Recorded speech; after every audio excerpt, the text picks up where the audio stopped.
muna tayo ha. Ito, pakinggan natin to ha. Siguro naman, nadinig nyo na to. Ha? Okay. Wait lang ha. Sige. Share ko. Ito, merong ebidensya mga clear ha. Okay. Go ahead. Po kaming listahan dito ng mga in and out ng mga personalidad ng mga senador. At tama nga, no, ang out ni Senator Bato ay mga ganung oras. Ito naman ay hindi naman itinatago ng Senado. Ano po? Actually po, nagtataka po kami bakit mayroong mga may mga media first people na nakakuha nung information na yan. Yan po ay confidential information dahil hindi po natin sinisiwalat sa publiko yung pag-alis at pagdating ng ating mga senador. Kaya meron po kaming investigation ngayon kung sino po ang nag-leak nung... Ala? Sasabihin mo lang kung magkasama sila eh. Tapos maproteksyonan mo? Diba? Kung sila yung magkasama at isa ba yung kasamang tumakas? Ano? Kasamang lumabas para bumili ng burger. Ang information na yan sa media. Pasensya na po, alam niyo naman po ang bilyonaryo talaga marami pong napagkukunan ng ganito pong mga impormasyon at nakasulat nga po dito na si Ginoong Bato de la Rosa ay umalis ng si Senator Padilla ay 2:30 a.m. lumabas. At si Ginoong De La Rosa, hinahanap ko lang dito, log-in yung nandito Okay. Yung kay Ginoong De La Rosa, malinaw na po ba kung anong oras siya nakalabas ng Senate building? Sa CCTV, records, at saka sa report na rin ito ng aming gwardiya na nakakita sa kanila, it's more or less 2:30 in the morning. Also 2:30 in the mornings. Kasi si Senator Robin nakasulat ay 2 in the morning, 2:35. No? Yung ibang mas maaga silang umalis Kasi nga daw merong mga senador na tumawag sa kapwa senador na mas mabuti umuwi ka na. So parang meron na nga silang parang iniisip na mangyayari. Pero ito naman po, is this an issue? Yung pag-alis po ni Senator Bato, anong oras, kasama daw niya si Senador Robin, ito po ba ay issue? Sa amin naman po, wala naman talagang inamin namin na magkasama sila ni Senator Robin nung umalis at magkasabay po sila sa isang sasakyan nung lumabas sila sa Senado. Oh, confirmed na magkasama sila. Confirmed na si Senator Robin Padilla ang kasama ni Senator Bato na may warrant of arrest ang ICC na ngayon ay wanted na ng ICC. Si Senator Robin Padilla ang kasama. Admitted ni Sergeant at Arms General Mau Aplaska. Diba? Admitted, mga ka-clear. Ilalabas po ba ninyo ang mga CCTV? Magpapaalam po tayo sa ating Senate President kung papayagan po na isa publiko po yung aming video footage sa covering doon sa paglabas ni Senator Bato at saka Senator Robin. Meron po kaming list. Di ba? Saan tanong, mga ka-clear? Pakisabi ha, baka naman ako yung nagkakamali. Nakita nyo na bang nagsalita si Senator Robin Padilla?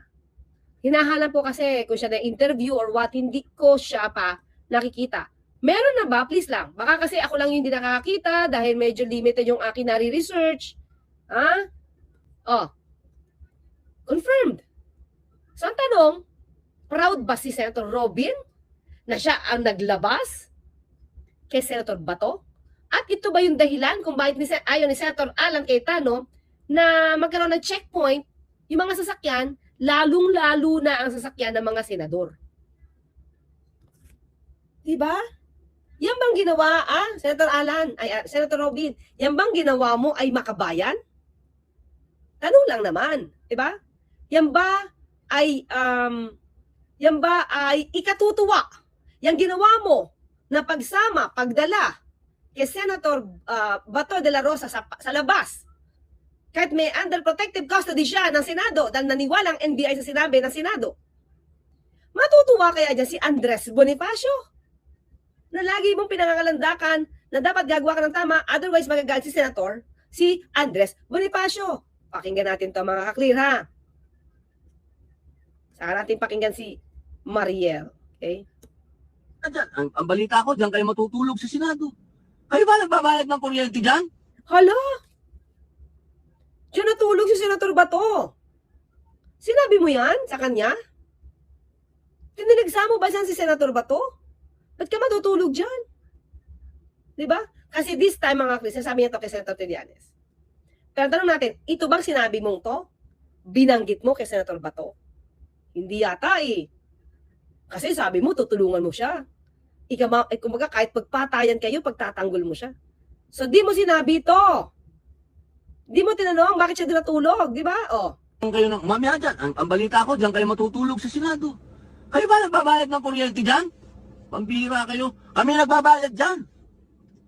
Ano ba naman yung mag-submit kayo dyan sa authority? Kung merong warrant talaga, ano ba naman yung sumama ka muna, pare? Trillanes, hindi ka naman Dapat sinabi mo yan kay Senator Bato. Diba? Sumama ka muna, pare. kagalawin ng mga sundalo at kabaro mo naman yun.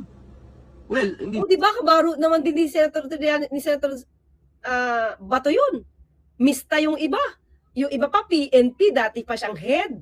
Mo sila kaparehas kasi sila loyal sa katipunan ko. Kasi magdiwang kami. O magdiwang ka pala eh. Ano to mga ka-clear? Paano ba natin huhusgahan dito si Senator Robin Padilla? Mukhang lahat ng sinabi niya, kinain niya pagdating kay Senator Bato. Sa pagkalyado, itong prinsipyong to, nawawala. Diba? Pero pagkalaban, matapang. Pero pagkalyado, iba ang mensahe. Ikaw magdalo ka, wala kang kasama, ikaw lang yan. Pare, save the Filipino, the hassle. Oo. Sabihin mo yan kay Senator Bato, save the Filipinos, the hassle. Oh, wag ka nang gumawa ng ano, wag ka nang gumawa. Pare, ano na naman yung gusto ko? Grandstanding na naman eh. Hindi mo kailangan mag-grandstanding ngayon, pare. Sumunod ka sa batas. Kung mali yung batas, edi panalo ka. Di ba? Kung tama yung batas, edi pare, alam, nakita ng taong sumunod ka. Patunayan mo, pare, na ikaw mismo ay sumusunod ka sa batas. Kasi ang pangit eh. Wala, lagi na lang kayo dyan nagtatago sa Senado. Ano ba yung Senado na yan? Taguan nyo. Pambihira na kailangan kayong bitbitin palabas. Pambihira, hindi naman kayo maano eh. Ano ba naman yun, pare? Harapin natin. Magpakalalaki tayo. Di ba? Babanatan mo pa si Mayor. Bakit nandun sa ibang bansa? Gusto ba ni Mayor yun, pare, na nandun siya? Alam mo yung Pangulo natin eh. Sa totoo lang eh, yun na yata ang pinaka-busy na Pangulo na nakita ko. Anong gusto mo? Pag-aksayahan ka ng panahon dito sa Senado, siya pa pumunta dito, bakit nagagawin yun? Ako nandito. O, ano ngayon? Wala pa yung warrant eh. Tagal. Niinip na nga ako. Aba, pambira pare, kapag tinakbuhan mo yung warrant na yan, ano kayo ng mamaya dyan? Diba mga clear? Meron pa akong pinakita sa inyo noong nakaraan, di ba? Eto. Meron pa mga clear. Ito pa. Tingnan natin, ha? Sige, let's go. Ngayon, di mo na makita sa harap ng Senado ng Bansang Pilipinas. At dito po, sa loob nito ay nagtatago ang isang senador na mismong hindi sumusunod sa batas. Aba, pagka lumabas ang warrant at hindi ka sumama sa uhuli sa'yo, pambihira ka talaga, di ba? Ito nga, may warrant, tinago nyo eh. Anong pinaglalaban mo? Alam mo kami mga ordinaryong tao, kapag may kaso, wala kaming magawa. Kapag sinabi ng pulis na kailangan namin sumama sa kanila, sumasama kami. Kahit na alam namin na wala kaming kasalanan, sumasama kami. Kasi yun ang sinasabi ng batas. Doon tayo magpaliwanag. Diba? Alam mo ako, nakasuhan ako ng pagpapatayo ng paaralan. Yan ang isang bagay na hindi ko matanggap. Dahil saan ka naman nakakita ng kinasuhan dito sa mundo dahil nagtayo ka ng paaralan. Nasa akin lahat ang dahilan para hindi ko pansinin yun, magmatigas ako. Pero hindi ako nagtago sa Senado. Hindi ako nagsumbong sa inyo.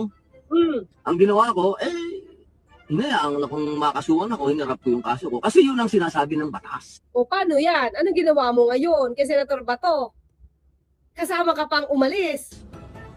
Kailangan Siyempre mga clear, ito gagawin niya. Ito nakikita kong gagawin. Papayag lamang ako kung may warrant of arrest mula sa bansa natin. Hindi sa dayuhan. Yan ang gagawin nilang katwiran, mga ka-clear. Pero warrant of arrest is warrant of arrest. There are pending cases sa ICC. And ICC even confirmed the legality, validity of the said warrant of arrest. Pero, kinakain na ang sinasabi. Di ba? Sunod tayo sa batas. Kahit na ano pang sabihin natin, kahit na butas siyang batas na yan, susunod tayo sa batas. Kasi kayo naman nang mahilig dyan magbutas ng batas eh. Kayo nga Ano ba yan? Talaga no, lahat ng sinabi niya mukhang kinain na niya, mga ka-clear, no? dyan lahat, wala kayong amnesty dyan, no? Malaya kayo. Ginastos niyo yung DAP. O meron bang nakasuhan sa inyo? Wala. Lahat kayo dyan. O, meron bang kahit isa nakasuhan dyan sa DAP? Wala. Kasi pagpabor sa inyo, okay. Pagpabor sa inyo lahat, andyan, meron kayong anong tawag doon? May tawag kayo dyan eh. Kayo ay may immunity dyan sa loob. At pati itong mga Ay, yun ang ginamit niya, di ba? Yung protected custody. tagasunod nyo sa radyo, imbis na sabihin na sumunod ka muna sa batas, ang gusto ay parang gusto pang papuntahin ng mga tao dyan dito, sa Senado at gumawa tayo ng style dilaw ulit, people power, o dilaw. Ay, nako! Yun yung ginawa ni Senator Bato, di mo pinigilan? Di ba? Nagtawag siya ng peaceful rally? Alam na alam. Tingin ko, mga ka-clear, itong style niya, yung style na ginawa ni Senator Bato, mukha nang galing kay Senator Robin. Di ba? Yung ginawa, yung kinukwento niya ngayon, yun yung ginawa ni Senator Bato. Nagtawag ng tao. Nagsawa dyan. Natulog doon, nagtawag ng tao, binigyan ng proteksyon. Nakakasawa na po. Huwag na kayong tatawag na naman kayo ng mga tao, pwede ba?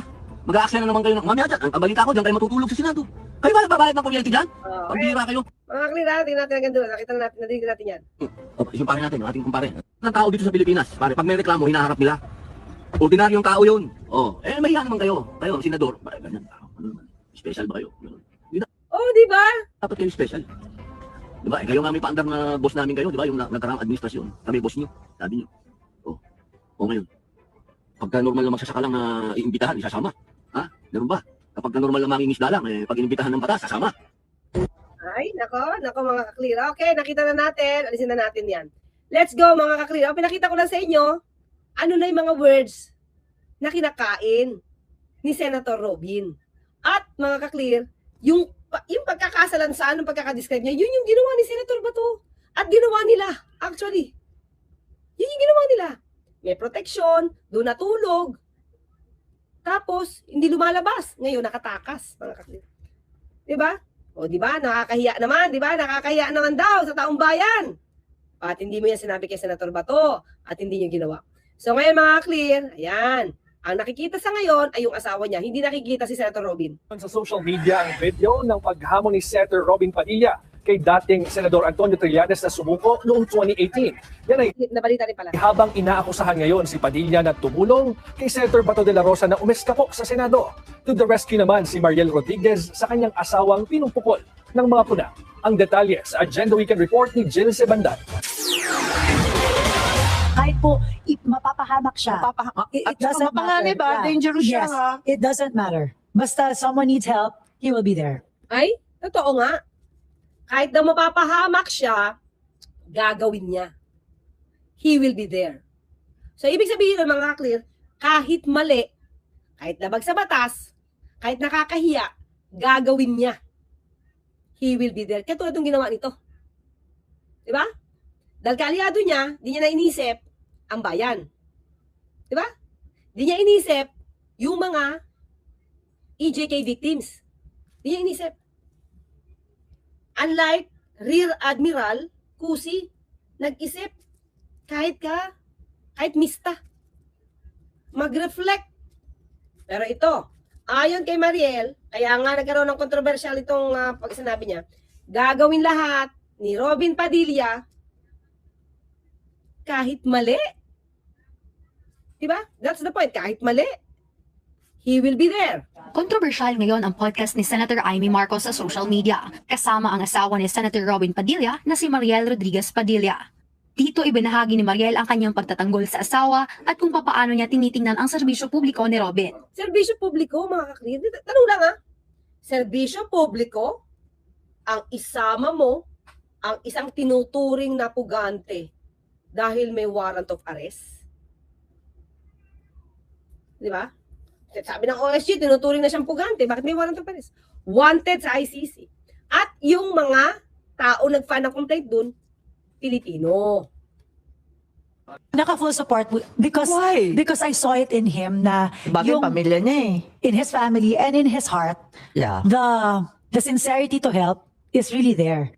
So, kahit itakas mo ang isang tao na hinahanap ng batas, you will help?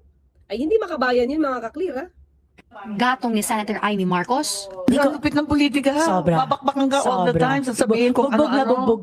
Wow, pero ang lupit ng politika. Teka lang, ito si Senator Amy, kung magkasabing malupit, ha? Samantalang yung mga bintang niya na walang basehan, ang lupit! Diba? Talagang tuloy-tuloy lang siya sa pagsasalita ng mga kwentong walang basihan, makapanira, yun ang malupit, mga kakli. Yung bintang na walang basihan, tapos exaggerated yung bintang, ang lupit nun. Pero ito mga kakli, yung pagtatakas niya, o pagsama niya kay Senator Bato, inamin naman ni Usaa eh. Inamin ng Usaa, magkasama sila. Nilabas mo. Ano to, walang paalam? Kay Senator Alan Cayetano? Alam eh. Alam nyo. Kayo majority dyan, imposibleng di nyo alam yan. Alam nyo yan. Bakit? Majority yan eh. Kaalyado nyo yan si Senator Robin Padilla. Kayong pagsama niyan, ano sabihin ni Senator Alan Cayetano? Di niya alam? Na baka bumili lang ng burger sa Burger King? Sino lulukohin nila dito? Diba? Tinakas lang basta ni Senator Robin na hindi alam ng Senate President. Tapos lahat ngayon ng bintang, lahat ng kaguluhan, pinupunto nila kay NBI Director. Tinatanggal na yung issue ng pag-alis at paglabas ni Senator Robin. See the point? Tingnan nyo, sige. Ano yung mga ginagawang live stream ni Senator Pia saka si Senator Cayetano? Diba? Lahat pukol sa NBI. Na? The Senate was under attack. Eh yung pag-alis ni Senator Robin, saka ni Senator Cayetano, Senator Robin at saka Senator Bato, wala na? Wala na sa usapan? Eh yun yung pinaka naging result ng kaguluhan eh. Nakatakas, or nakaalis, or nakabili ng burger na hindi na bumalik. Yun yung result. Diba? Yung gulo, it was just the means. That's the way. Pamamaraan. Pero ang goal, lumalabas, makalabas. So ngayon, nandun lang kayo sa yung manner, yung created na gulo. Pero yung end result, yun yung na binabanggit. Yun yung importante. Ano ba naging resulta ng gulo na yan eh? Diba? ani ni Mariel, madalas na raw bugbog sa kritisismo ang kanyang asawa pero hindi pa rin ito tumitigil sa pagtulong. Mga clear. Alam mo naman kung bubugbugin ka ng intriga ng walang basihan, kaya mo yun eh. Pero yung may intriga, news, nibinatikos ka. Dahil sa nakitang attitude mo at sa nakitang ginawa mo, at wala kang lusot, mahirapan ka talaga dun. Diba? Bugbog na. And but in his heart, yung ano niya talaga to help is so genuine. And actually that's the reason why I fell in love with Robin. So, fall in love ka sa kanya sa pagtulong kahit mali. Kahit mali yung ginagawa niya, okay sa'yo kasi tumutulong siya. So, kahit tulungan niya pa ang mga kriminal, na makalusot, okay sa'yo kasi genuine yung pagtulong niya. Pero ang tanong, pagtulong ba to para sa taong bayan o pagtulong para sa mga kalyado? That's the point. Hindi tayo pwede magpaawa dito, itong klase ng interview na to. Nagpapaawa to sa tao. Pinapakita niya mabait. Actually, sa totoo lang mga clear, nung nanalo to, hindi ko to binoto eh. Pero nung nanalo, sabi ko, kasi ang feeling ko kung ba't siya nanalo, it's because of Mariel. Kasi kung paano niyang i-boost sa kanyang selling, at the time nagsiselling na siya, di ba? Kung paano niya paano niyang ikwento na kaawa-awa itong si Robby dalawa na tumutulong. Sabi niya yun eh. Kaya ata siya nagbebenta to help Robin kasi mabait. Sabi ko okay na yan siguro dahil mabait. At totoo lang to mga klira. Siguro dapat may okay na lawyer siyang kasama para mag-guide. Yun pa yung sabi ko eh. Sabi ko, total, nanalo na, wala tayong magagawa dyan. Sana pagbutihan niya. Totoo yan. Kasi sabi ko, kung mabait siya normal, malaking bagay yun kasi kung mabait ka. Pero hindi pala. Hindi pwedeng puro bait lang. Tapos ang bait mo, sa mali mo pa ginagawa. Dapat talaga may talino para malaman mo ang right and wrong.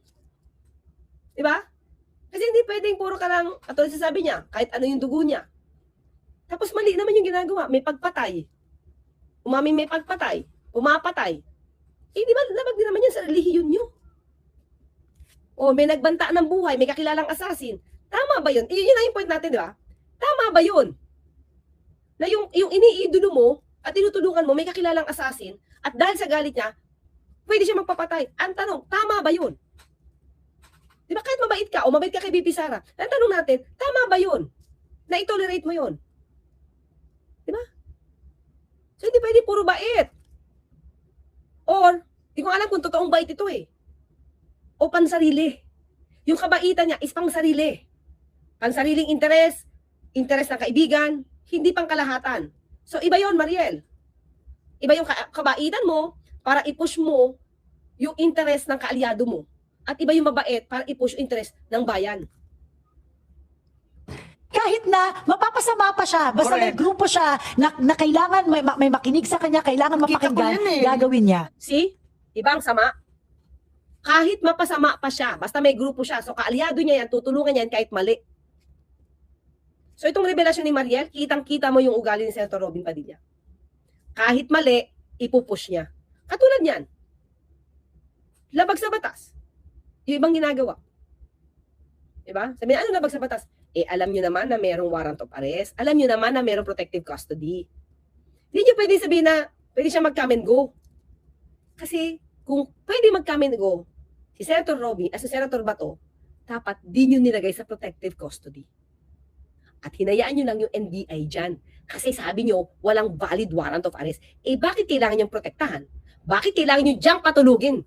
Ayaw mo nga nagpapatulog na senador dyan sa Senado So ba't yung hayaang dyan matulog? At alam natin, sabi ni Senator Robin, sinamahan niya pa. O di ba taliwas doon sa mga una niya sinabi? Nung binabatikos niya si Senator Trillanes. Sa kabila nito, may salungat na opinyon ang ilang netizens. Ayon sa meta-post ng Morning Coffee Thoughts 2.0 na aminadong kritiko ni Padilla, hindi pagiging mabuting tao ni Robin ang kinikwestiyon ng publiko, kundi ang kanyang kakayahan bilang mambabatas. Well ako, mga ka-clear, hindi lang sa pagiging mamabatas, ako kino-question ko na rin yung kabaitan. Kasi sabi niya, gagawin niya lahat kahit mapasama pa siya. So when you say mapasama siya, it means hindi siya valid. Hindi tama. Diba? Inamin ni Mariel, kahit mapasama pa siya, gagawin niya. So it means kahit labag sa batas, basta sa grupo niya, sa kaalyado niya, gagawin niya, which is wrong. So hindi pwedeng hindi natin punahin yung kabaitan niya. Diba? Kasi kahit ordinaryong Pilipino ka, kung gagawa ka ng mali para sa grupo mo, mali pa rin yun. May mga nagsabi ring hindi sapat ang mabuting puso sa pagiging senador dahil mas mahalaga raw ang malalim na pag-unawa sa batas, pamamahala at mga isyu sa bansa. Okay, wait lang basahin ko na ng konti yun. As one of your husband's critics, I assure you I am not here to declare him evil. I am here to say he does not deserve a Senate seat. Mahalaga raw ang malalim na pag-unawa sa batas, pamamahala at mga isyu sa Tama mga kakli, hindi pwedeng puro bait. Tapos yung bait mo mali sa lugar. Wala sa lugar. bansa. Muli, Madidiskarera ang bansa, madidiskarera ang taong bayan kung puro bait lang tapos gagamitin mo sa mali. ring nabuhay sa social media ang mga usap-usapan, kaugnay umano sa pagtulong ni Robin kay Senator Bato de la Rosa na makapuslit sa Senado. Ngayong kumpirmado ang ICC warrant laban sa kaalyadong si Senator Bato de la Rosa, tila na back to you si Robin. Nang buhayin online ang naging dati nitong pahayag noong huhulihin sa loob ng Senado si dating Senator Antonio Trillanes III. Ano ba naman yung mag-submit kayo dyan sa authority? Kung merong warrant talaga, ano ba naman yung sumama ka muna, pare? Pare, save the Filipino, the hassle. O, wag ka nang gumawa ng wag ka nang gumawa. Pare, ano na naman yung gusto mo? Grandstanding na naman eh. Hindi mo kailangan mag-grandstanding ngayon, pare. Sumunod ka sa batas. Huling namataan si Robin nitong Biyernes ng umaga sa NAIA Terminal 3. Matapos umiskapo ni Bato sa hiling niyang protective custody ng Senado. Aabangan pa rin ang paglutang ni Senador Robin Padilla sa Lunes sa gitna ng banta ng isa namang coup sa kaalyadong si Senate President Alan Peter Cayetano. Para sa Agenda Week, Okay, no, Macri? So medyo, siguro nga, bukas na lang ito magpapakita. The whole week, yung pagkatakas nila, di natin siya nadinig, ha? May narinig ako sa SOCMED, di na muna daw magpapakita si Robin. Melly Miao. Sabi niya tutulong siya kahit sa mapahamak siya. O, let us see tomorrow. Diba? Let us see tomorrow.